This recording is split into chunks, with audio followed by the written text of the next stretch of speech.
ဒီလူတွေသိတယ်နော်ရဲချင်းသည်စိတ်ဖိစီးမှုတွေပျောက်တယ်ကျမ်းမာစေတယ်ဒါကိုသိတယ်အဲ့တော့ကျွန်တော်တို့စီမှာဆရာဝန်တွေပါရောက်လာမပြောဘူးခမရဘယ်ပြောမှလဲကျွန်တော်တို့ကကိုချင်းချင်းပြောပြီးတော့ရင်းနေကြသူ့စီဘယ်သူမှမသွားကြဘူးဆရာဝန်တယောက်တော့ရောက်လာတယ်ခမရသူရောက်ပြီး3ရက်လောက်နေတော့လူနာတယောက်ဆေးသွားထိုးတာသေသွားတယ်ခမရ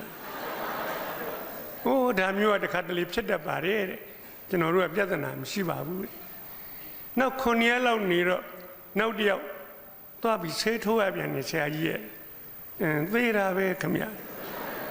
ဟိုး2ယောက်လောက်ကလည်းကာယမတော်ရင်ဇက်တိုက်ဖြစ်တတ်ပါတယ်ကျွန်တော်တို့ပြဿနာမလုပ်ပါဘူးတဲ့ဆေးထိုးရမှာတော့နည်းနည်းကြောက်သွားတယ်ဗျာ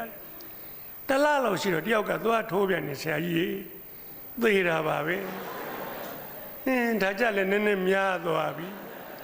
ဒါနဲ့ကျွန်တော်တို့အထက်ကိုတိုင်စာပို့လိုက်ရတယ်ဘယ်လိုတိုင်နှုံးဆိုတော့ဒီဆရာဝန်ကိုမြန်ပြောင်းရင်လည်းပြောင်းပေးပါပြောင်းမပေးနိုင်ရင်လည်းတင်းញိုင်းကုန်းကိုချဲ့ပေးပါ